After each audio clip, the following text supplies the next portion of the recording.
Welcome to another episode of Complete Developer Podcast, the podcast by coders for coders about all aspects of creating your best life as a developer. I'm Will, the accomplished developer and aspiring software architect. And I'm Beej, the journeyman developer sharing my journey in development. Happy Halloween! Fear is something we all face from time to time. It can be a motivating factor or it could be debilitating. Your understanding and how you handle fear determines which one. While this is not a special episode, being close to Halloween, we're going to talk about fear and understanding how it works in and on you. But before we get started, Will, what have you been fearful of this week? I wouldn't say fearful, but had a situation Sunday. We have a crazy neighbor a little ways down the street who decided that he didn't like one of our other neighbors' dogs barking. And so he pulled up in his vehicle right in front of their house and started screaming at them and wouldn't leave. And so we ended up having to call the cops on the guy. I went up there to try to calm him down. I mean, he just would not leave. He was just like, no, we're going to resolve it today. And I'm like, yeah, the cops are on their way. It's definitely getting resolved. And the guy was it just completely blew my mind because it's like, dude, you can't get in somebody's front yard and yell at them. And he's like, well, it's common grounds, because he's like standing on the street and it's, the HOA property, but he's yelling at somebody in their yard, yelling at dude's wife, scaring his kids. It's just absolutely insane. So anyway, the cops came and they told him, like, no, dude, you can't do that. It doesn't matter that it's common property. You're harassing people and you're disturbing the peace and all this. And, if you continue, charges will be filed, basically. So he stomped off and, got all mad. So I'm sure we'll see more of him because he wasn't an overly sane person. So in other news, I set up a GitHub action to deploy the new version of our website. Not going to tell y'all where that's located just yet because I got some bootstrap fixes I need to do. I'm not a designer anyway, but I don't want you to think I'm the opposite of one. So give it a little bit longer. We're targeting probably the week after Thanksgiving or a little bit after that to, do a switch over, but it'll be a completely static site, be way faster, way less maintenance, and we'll be away from WordPress. However, I will not be away from WordPress. I just got assigned a task at work to maintain a WordPress site and update it and do a whole bunch of stuff. And I'm like, really? I haven't been able to get away from WordPress for 10 years. I've had a site I've had to maintain in WordPress for 10 years at one place or another. At the very least 10 years. Actually, maybe a little bit longer than that. So how about you? I guess I'm afraid of WordPress. I'll put that there. There you go. That works. Putrid poultry. Foul. I ate some bad chicken last Thursday. Now, in my defense, the weeks, they've been kind of blurred, especially since I hurt my hand. There's just been so much going on at school, the podcast, church, like all my three big things that I do. They've been so busy. So I just didn't realize how old and how long it had been in the fridge.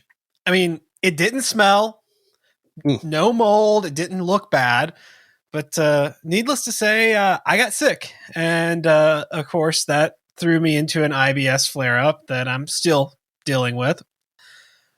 I missed several small groups at church Friday and Saturday. So, Amanda went without me and, of course, told everyone and told them to pick on me about it. So, as you do. Yeah, so when people saw me on Sunday, I heard no end of the jokes. Of course, I also pointed out to each and every one of them that I like attention. So making fun of me was actually reinforcing the act of eating bad chicken. Was this the same chicken that burned you on yes. Labor Day? Oh, wow. I saw the chicken. It looked good. It didn't smell bad. And I'm like, oh yeah, it's been in there maybe about a week. Like it all kind of blurred together. It's all blurred. Yeah. And I'm just like, I wasn't thinking too much. So what I did, I get these cauliflower pizzas, this cheese pizza, and I put pepperoni and some spices on it. And I ran out of pepperoni. I was like, well, I want something to put on the pizza. I look in the fridge.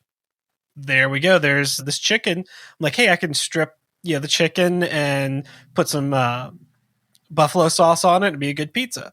It was really good, but I just didn't it didn't occur to me how long it had been in there because it was all blurred together.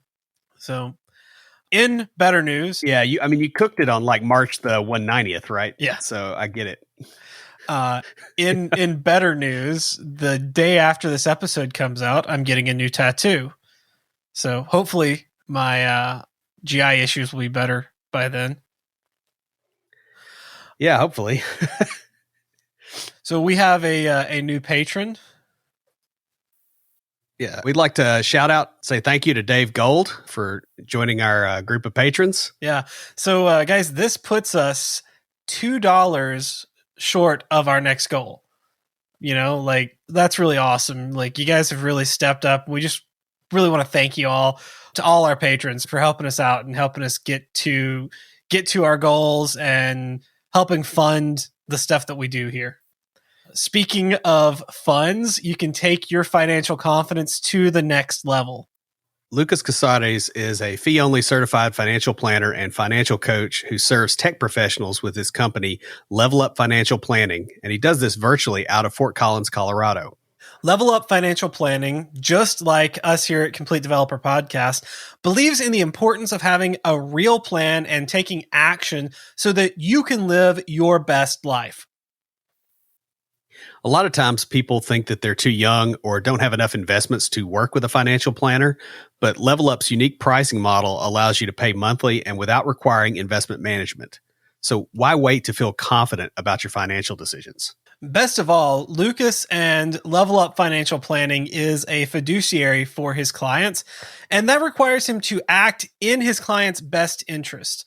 So since we're talking about fear, you don't have to be afraid that he's going to try to sell you anything, because he is not a salesman. He only gets paid when you are making money. So you pay him as long as you're getting value. And when you're no longer getting value, you stop paying him. And he's got a lot of other resources at levelupfinancialplanning.com. So we're going to start the episode off with a quote from Franklin Roosevelt. So first of all, let me assert my firm belief that the only thing we have to fear is fear itself. Nameless, unreasoning, unjustified terror, which paralyzes needed efforts to convert retreat into advance. Fear is a biological reaction that can be defined as an anxious feeling that comes from expectations of an imagined event or experience. Fear is information our bodies and minds send to us to help keep us safe from a dangerous situation. As we begin to understand how fear works and what it is, and the cause of the physiological reaction, we can start to take control of the situation and not only overcome our fears, but use them to motivate us and help us become our best selves. Yeah, so I've had IBS. I think I was diagnosed with it in my late 20s. It was about a year there where we didn't know what was going on. But because of that, I've been on several different medications, mainly because insurance will be like, hey, we're not going to pay for this medicine anymore. So my doctor has to be like, okay, well, we'll give you this one instead. And the medication, it works by, all of them work basically by working on the autonomic nervous system, and specifically the acetylcholine receptors, or neurotransmitter. So there was one that I took that caused me a lot of anxiety. Now, if I took it, if I had a mild flare up, I took one pill and it calmed it down, it wouldn't be a problem. It was when I had, right now, where I'm all right, taking them every 4 to 6 hours, because it's a constant issue. It would, after about a day or so of that, I would be getting really anxious about 30, 45 minutes after taking the pill.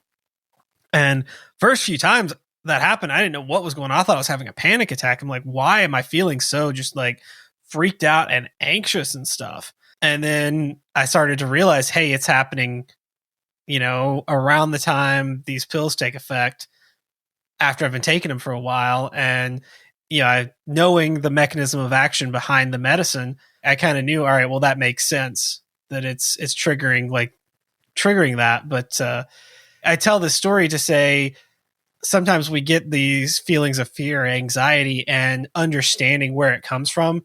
Like after that, until I switched medicines, I would get that anxiety and I'd be like, all right, well, I know this is caused by the medicine. So it's not like I'm not freaking out. I'm like, all right, yeah, this is an annoying sensation of tightness in the chest and that kind of impending dread. But I'm like, it's going to go away in an hour anyway. So like understanding where it came from made it so that I could go on with my life and not affect me. Our bodies experience fear in basically the same way, no matter what stimulus causes it. How we respond to fear can be broken down into fight or flight. While this typically refers to an acute stress response, it can also be used when talking about longer-term fear responses. Beyond the hyperarousal or adrenal response of the sympathetic nervous system are the way we behave in fearful situations. Some people will effectively run and hide, while others may even have an anger response to fearful stimuli, which is what I do. Yeah. And you do too. I do, yes. In this episode, we're going to focus on understanding the stimuli of fear, not so much the responses to it. First, we'll talk about the various stages of fear, defining each one, and then talking about how to overcome it. Then we will discuss the basic fears that all of us have, and from these, individual fears are based and built. And we'll get more into that when we talk about the basic fears. So this first part, the stages of fear, I got this from Exploring Your Mind, and there'll be a link to that in the show notes. Fear in and of itself is not problematic. It's when we allow it to gain control over us and influence our lives that it becomes an issue. These 4 stages show the progression of fear from initial concept to lasting effect. The first stage is imagination. Fear starts in your own imagination when you have exaggerated expectations of the outcomes of something. Yeah, I mean, this happens like it's the root, the starting point for fear is that expectation of something bad happening. It's that, oh my goodness, they're going to hate me for doing that. Or, oh my goodness, I'm going to completely fall on my face and fail, or something like that. It's one thing to prepare for the worst case. Like you want to be prepared, especially as developers. We want to be prepared and ready for, all right, what's the worst case that could happen? Let's make sure we're ready for it. But where fear starts to take hold is when you begin to expect the worst case in all situations. And you don't even think about any other cases. Right.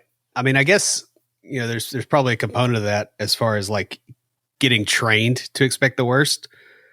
That's probably the scariest thing about fear is that if you encounter enough bad situations, you'll be kind of stuck on it. But yeah, and that's further down. The thing about it is fear is designed as a protective warning. However, it becomes a problem when you let your imagination get ahead of real life events. Yeah, so this is like, instead of going, hey, I'm going to go speak in front of this group of people.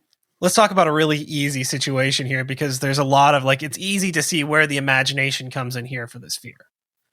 Because a lot of people have that public speaking fear, and it starts with that imagining what could go wrong.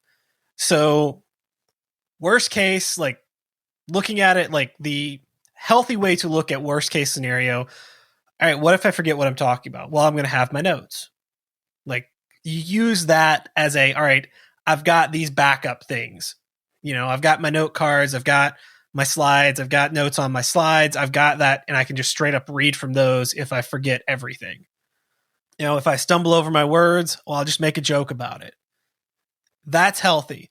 Fear, when it becomes like a debilitating thing, is when it's like you start, what if this happens? And you don't think of, all right, if this happens, I'll do that. It's just like, well, what if this happens? And then what if this happens? And then what if I forget that? What if I drop all my note cards and they get out of order? Then I don't know what to say. And then everybody starts laughing at me, Yeah. And then I get fired from my job. Yeah. I'm not afraid of public speaking. So if I did all of that, I would just like dance around on stage and try to make them laugh more, but I'm a weird goofball. That's not one of my fears. Well, I mean, that's a coping strategy, right? But like yeah, public speaking is not one of mine. So just throwing that out there. Yeah. But yeah. Or mine anymore. I know. That's really awesome, dude. To avoid letting fear progress, you have to allow yourself to imagine or think about the worst case. Like, it's going to happen, so let yourself, don't try to stop it. When you try to stop it, like what happens when I tell you, don't think about a white rabbit? You immediately think about a white rabbit. I think of the scene from The Matrix, but Yeah, me too. Yeah. The thing is, you don't want to ruminate on the problem. The way to overcome fear at this stage, before it becomes a real issue, is to go, hey, yeah, that could happen.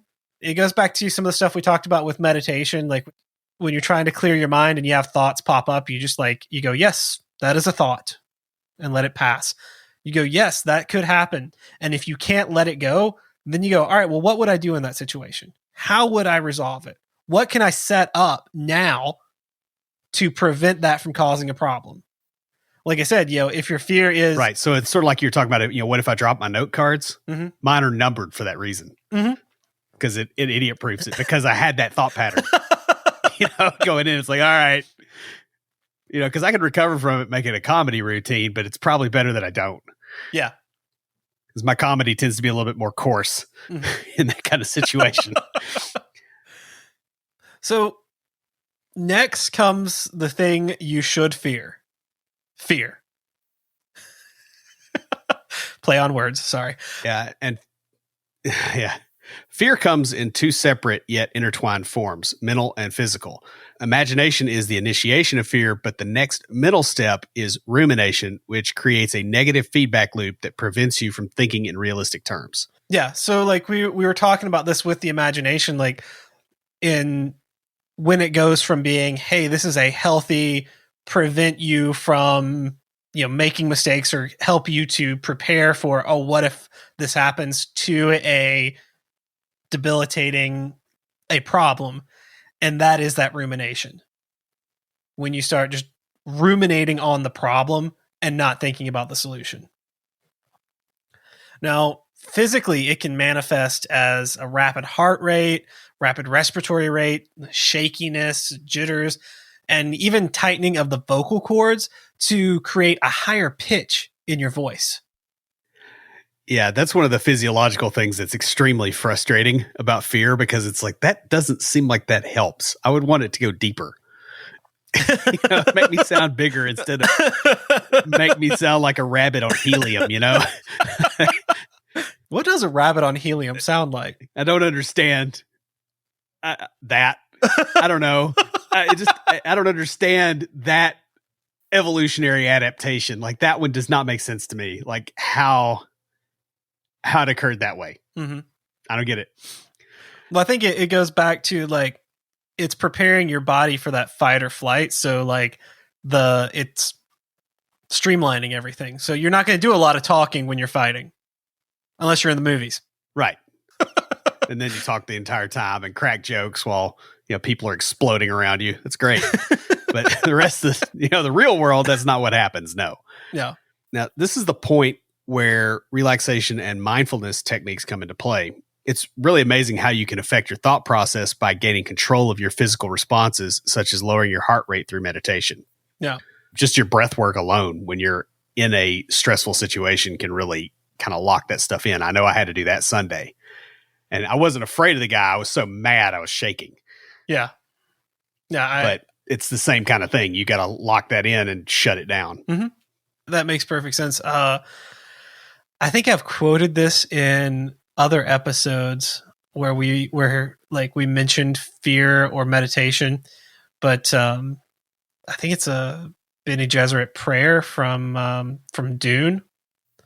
From Dune? Yeah, I must not fear. Fear is the mind killer. There's the tiny death. How does that go? It's a tiny death that leads to oblivion. I will face my fear. I will let it pass over and through me.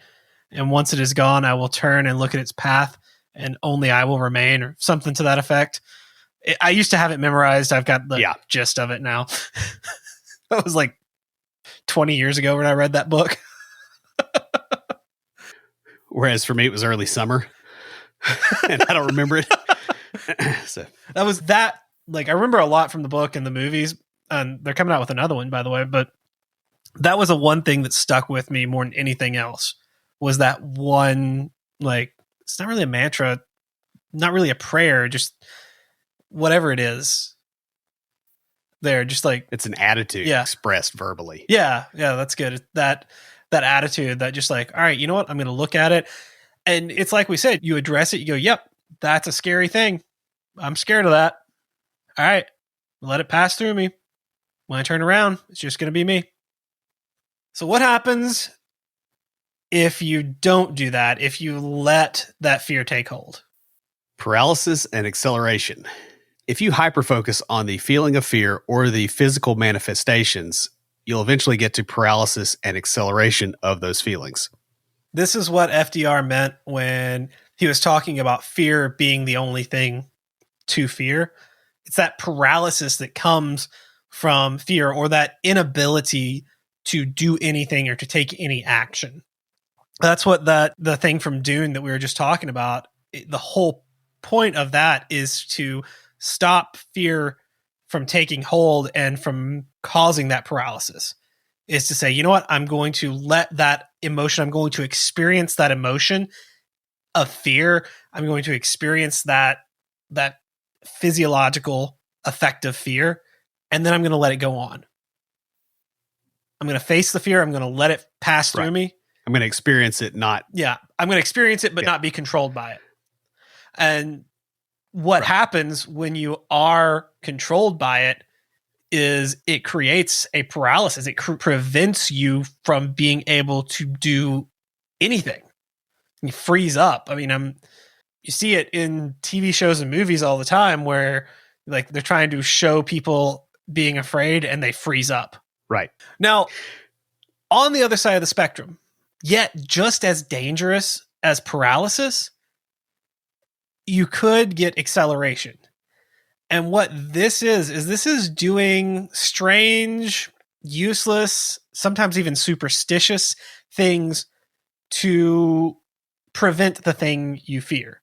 The example given from the website was hiding under the bed sheets. Like, right. Because Freddy Krueger totally can't see you there. Yeah. Yeah. And this can be really disastrous in the moment, as the only way to overcome it is to wait it out. And it often doesn't go away quickly, or the thing that you're dealing with is actually dangerous and you need to not be there. Yeah. And it's weird how this can kind of affect you, because when I burned my hand a few weeks ago, the fire came out the front, like kind of engulfed my arms, and I ran backwards. That happened. I go and I set everything down. I get the dogs inside. I run some hot or some cold water over my hand. And then like Amanda's like, "What's going on?" I'm just like, "Hang on, let me do this." And then I go to tell her, and I just sort of collapsed on the kitchen floor right there. And like, that's when it all just like the imagination, fear, and paralysis all hit at the same time. Yeah. That's when I had my freak out, like, oh my goodness, that was super scary. It was like after I got everything taken care of, and I knew the dogs were safe, I knew everything else was like, it was like the adrenaline ran out and everything else caught up. And I did, like, she was like, "I'm going to go to the store, but I don't want to leave you sitting on the kitchen floor."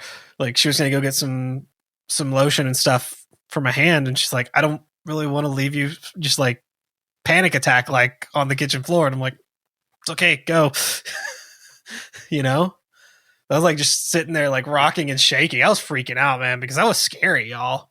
I mean, just like this big, I don't know, like flamethrower coming right at you. Yeah, it's definitely a wake-up call when that happens. Yes. Yeah, I could tell you another one that's also fairly disturbing is if you hear a bullet whistle overhead. Yeah, had that one once or twice on hunting trips, and that's not a whole lot of fun either. Yeah. So the final stage in fear, and if you don't curb it before it gets here, it will create memories. That is like solidifying the events and the emotions into your memory. To some extent, everything that you experience becomes a memory. The stronger the emotions related to that event or the more connections that you have to it will determine how well you remember it and how much that memory influences your future actions. Fear memories are there for a reason. They're there to help you stay safe, especially from similar experiences to the ones that induced fear. This helps you avoid known dangers. Guarantee you Beach will open, the top of the grill next time. Yeah. Because he had a learning experience, baptism by fire, give or take,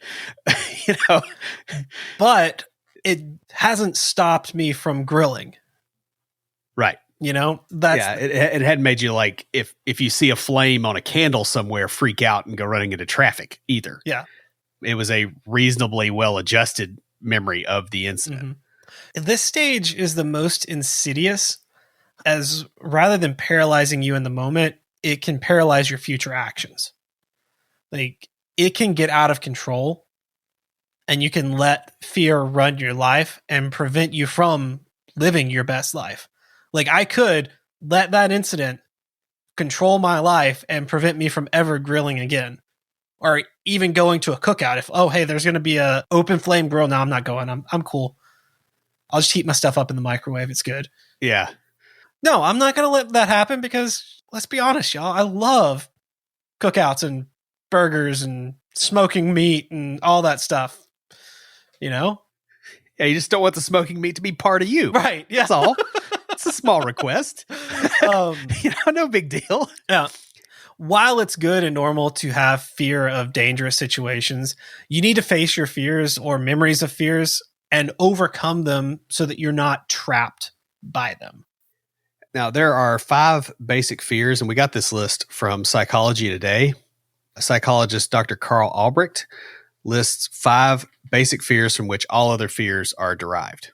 Now, we're going to talk about each one of these kind of in detail and talk about what they are and some of the other fears that come from them. The first one is extinction. You might think of this as the fear of death. While a subset of this fear, it's a lot more than just the fear of death. Yeah, this is the fear of no longer existing, a fear of complete annihilation, not just dying, but being completely wiped out of existence.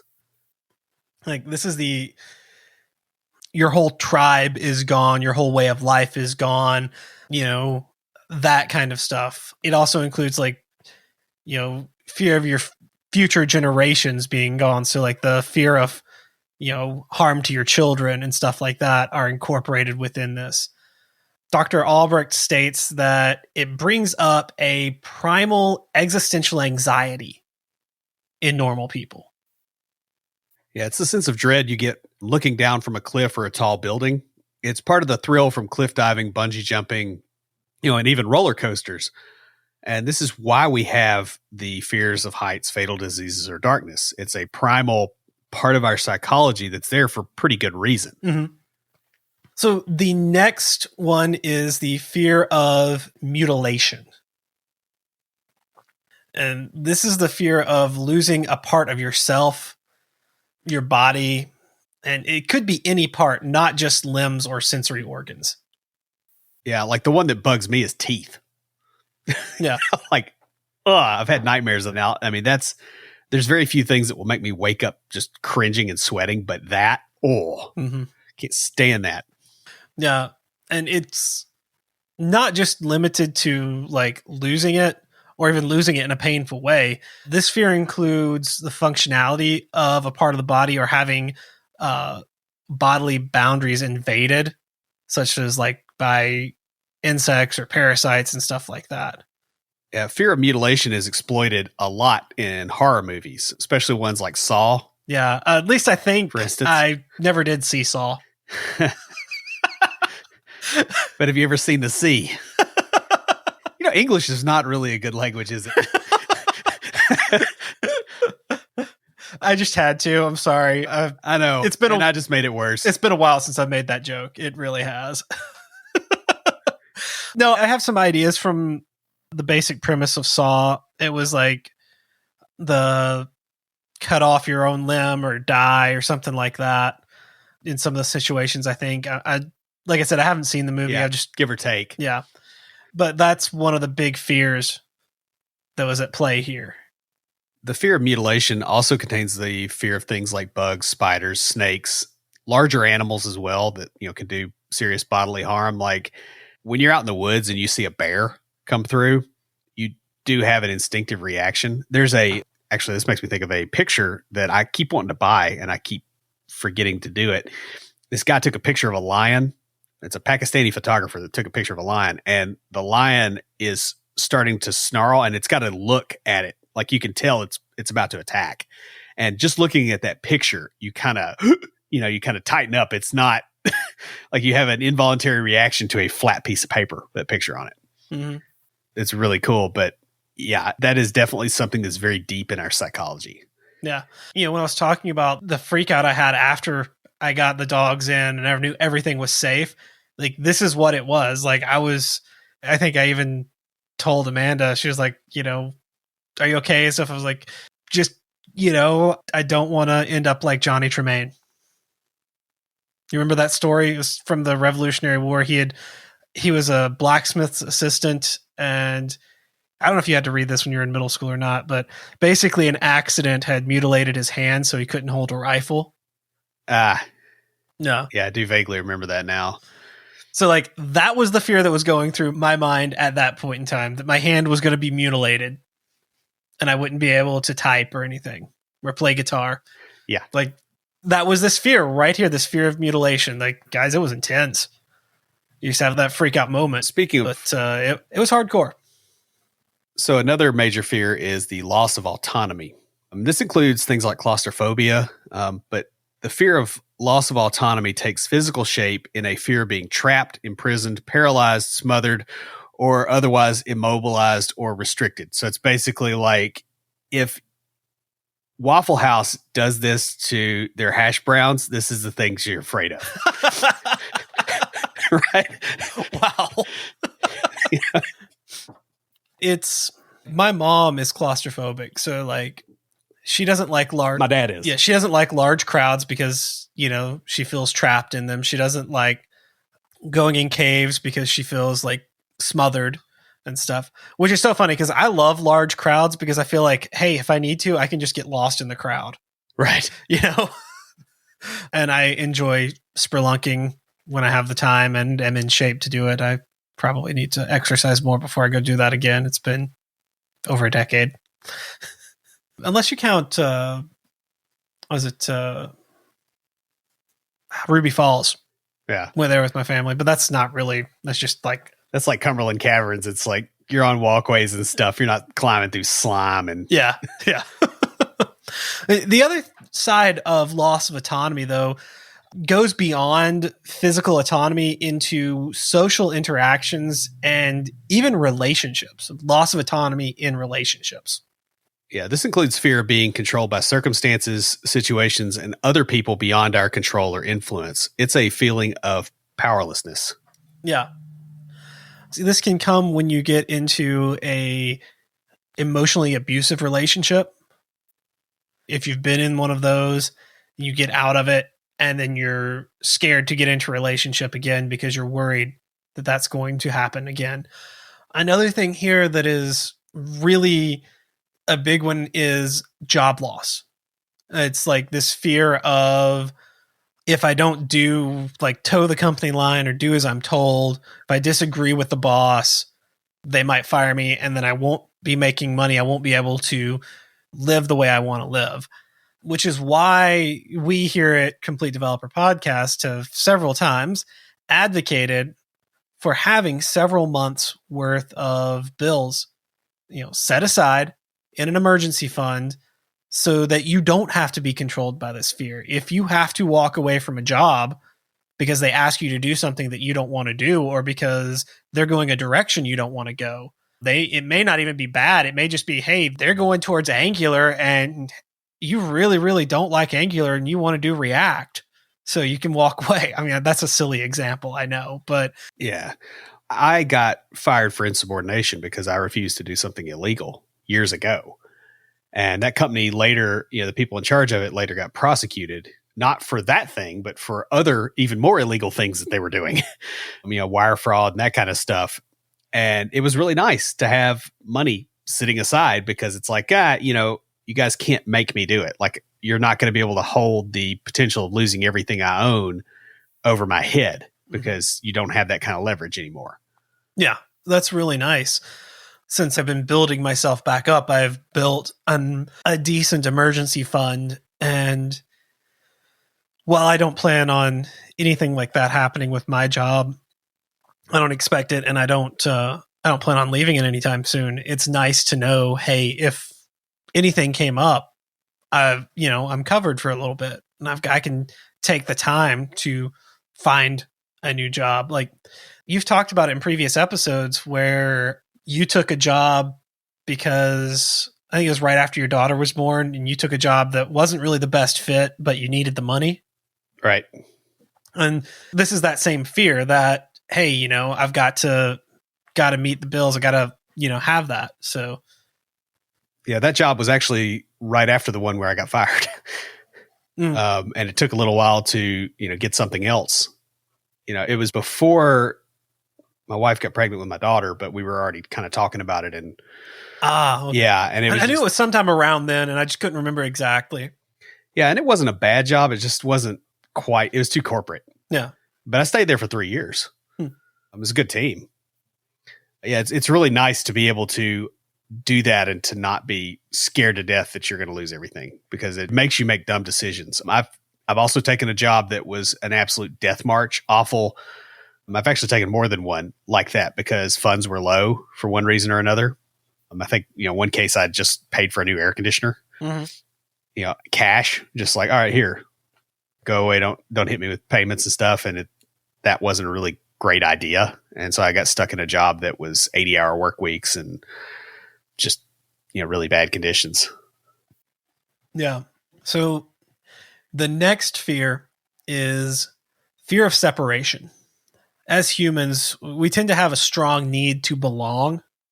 You guys have heard us say this a lot of times. We are tribal creatures who desire to be in a group of our peers. Yeah, separation is the fear of losing connection to the tribe or losing the respect of friends or peers. It's a fear of rejection or being abandoned by others. And this goes back to, a long time ago, where if your tribe kicked you out, you starved to death on the savannah. Mm-hmm. And so it does kind of fit with the extinction thing a little bit too, like it touches the edge of it, but it's slightly different in that it's more social and less existential. Yeah. It's that need for connection.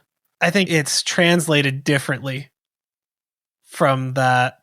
They both come from a kind of a fear of death, but like this is that loss of connection, loss of security in being connected, but like just the other aspects of connection.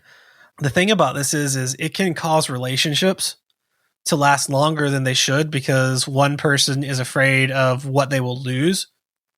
And it doesn't even mean romantic relationships. It could be friendships, family. Yeah.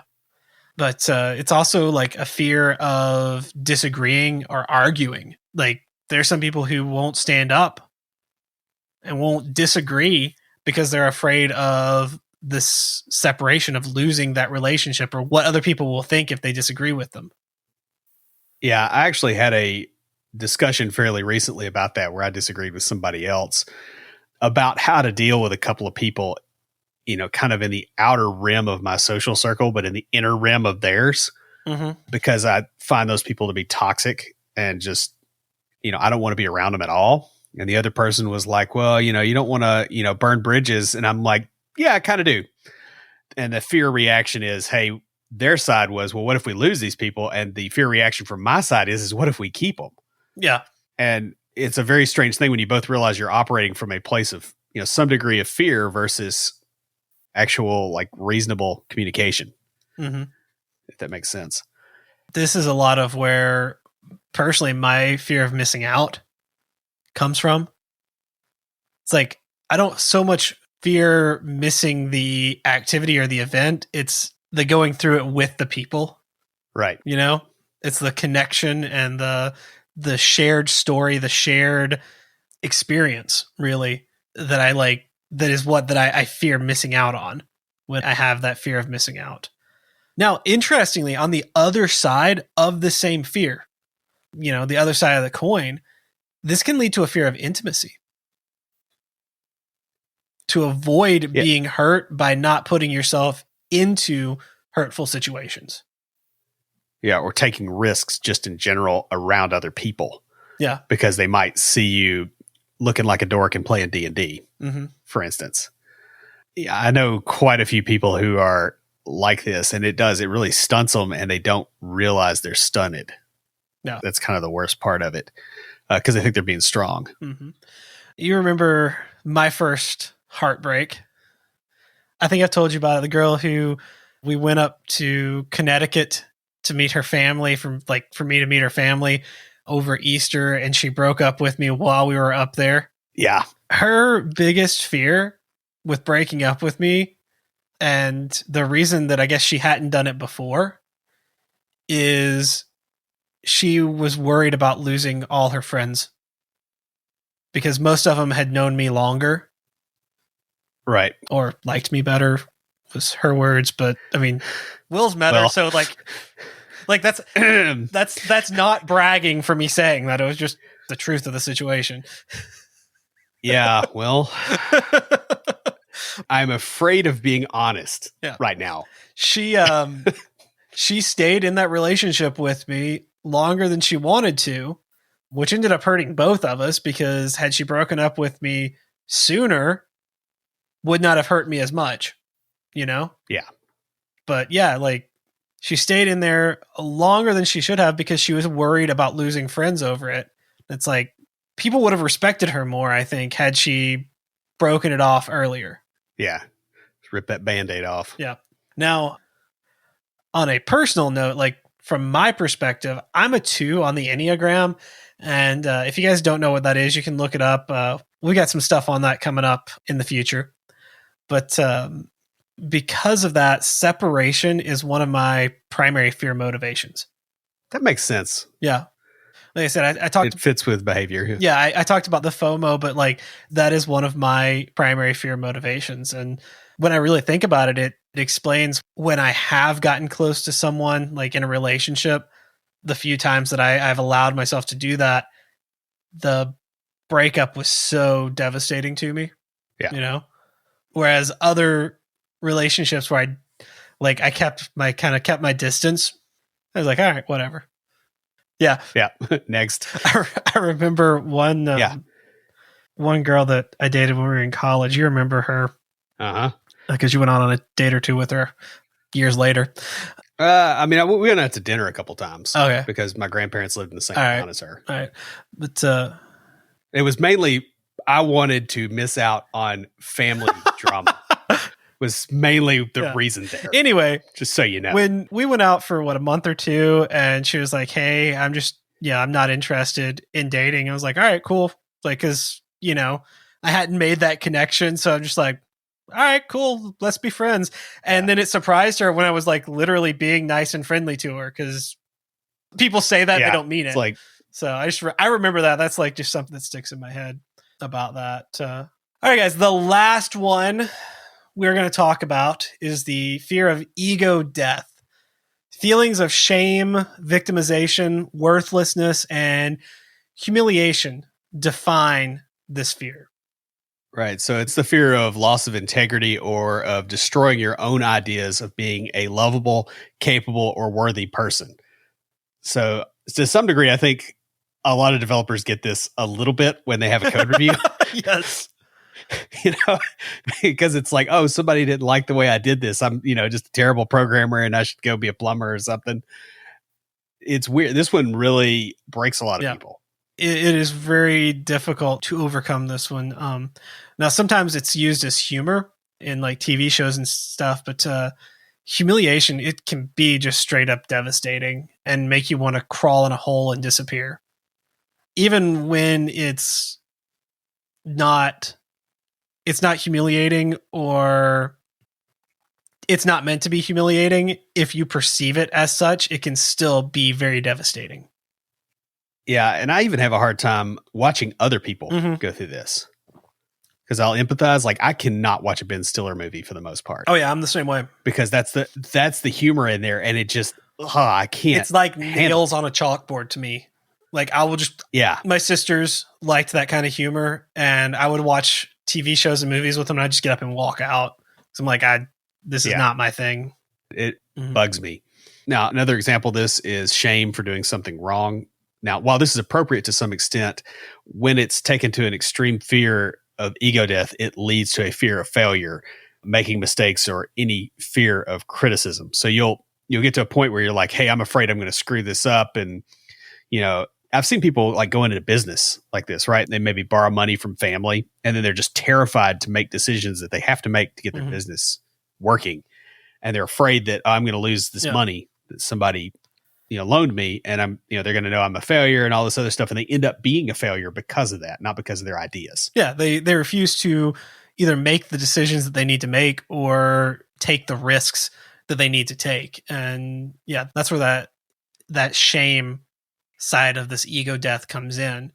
Yeah, you should feel bad if you do something wrong, but it's when it goes beyond feeling bad for doing something wrong or making a mistake. It's one thing to, I think I talked about my homework a few weeks ago. It's one thing to do bad on my homework and be like, oh man, of course my fear response was anger, but it's like one thing to like get a bad grade and be like, man, that I really got to work harder on this. And like, especially the things where I'm looking at, I'm going, yep, I messed up there. Feel bad, fix it on the exam. It's another thing if I look at that and go, oh man, I'm terrible. I'm never going to get this. I can't believe I made that mistake. I'm just going to drop out. Like, I can't do this. And then end up dropping out of school because of that fear of failure. Yeah. The fear is actually worse than, what any of the other consequences are. Right. That's the worst part of it. This is especially true for things like public speaking. A lot of people have this fear, and, I used to as well, but it is related to the fear of humiliation or being seen as a fraud. Mm-hmm. And, most of the worst stuff you can imagine in that situation just does not happen. Oh yeah. When this is useful is when it's like, all right, fear of being a fraud causes you to go and like work hard and learn a lot of stuff and really up your game. When it's bad is when it causes you, like, it's debilitating. It causes you to not do anything, to like just clam up and to freeze and have that paralysis. While not covering every possible fear, these 5 basic fears form the building blocks for understanding our own fears. Dr. Albrecht states that these are the only types of fears, and that all fears are either subclasses under these or combinations of them. Use them to understand how you may be motivated by fear, then take control of your fear to live your best life. Use the information from the stages of fear to not only recognize where you are, but how to overcome the fear at that stage. You may even be able to help others overcome their fears by understanding where they are in the 4 stages and what will help them the most to get through or overcome that stage. Don't let your fears control you. Learn to control yourself by understanding your own fears and how to use them to your advantage. So we want to, before we close everything out, give a thank you and a big shout out to Lucas from Level Up Financial Planning for sponsoring this week's episode. Lucas is awesome, and he keeps in touch with us, and he's going to keep in touch with you and going to do his best to help you reach your financial goals. That pretty much wraps it up. Before we close everything out, Will, what do you have for us this week for Tricks of the Trade? Well, I want to offer I don't know if it's necessarily another strategy, but it's something that I realized when I was showing people how to prepare for whiteboard interviews. And that is that a lot of them are afraid of that for the same reason they're afraid of public speaking, because it's very similar to public speaking and performance art, and job interview stuff is mixed in there. So you have all the basic fears, but if you can recharacterize a fear as a sense of exhilaration. In other words, if you can shift your headspace to, okay, this is going to be crazy and I'm going to go do it. A lot of times, really scary stuff is easier to get past. Mm-hmm. And that's something I noticed, not as much with you, but as with, some other people that I worked with, like over at NSS, that were just terrified of the whiteboard interview and like what could go wrong and, how they were going to feel about it. And if you can go, hey, look, if you look at this like you would skydiving, you're safe. What could you do in the craziest, scariest situation when you're going to be okay? And sometimes that is a very useful headspace if you can get there from here. Want to throw that out. You're going to have to experiment on your own and figure out what works for you. I haven't seen, that everybody in a population does that the same way. But if you can get there, it will save you your sanity quite a bit. Stand by for Titanfall. If you have a question or comment, please email us at neckbeards@completedeveloperpodcast.com. Our theme music is an excerpt from Stand By for Titanfall by Pure Bells, available on SoundCloud and licensed through Creative Commons. The intro music for IoTs is Hillbilly Hip Hop by Jason Belcher. For references, show notes, and to sign up for weekly emails with extra tips and insights, be sure to check out the website at CompleteDeveloperPodcast.com. You can also follow us on Twitter at CompleteDevPod and like our page on Facebook to keep up with news about the show. Catch us each week as we broadcast live, talking about what's going on in the tech world and answering listener questions. Learn more about all of our shows and groups by going to CompleteDeveloperNetwork.com, where you'll find links to Junior Developer Toolbox, Developer Launchpad, and our other communities. Thanks for listening. See you next time.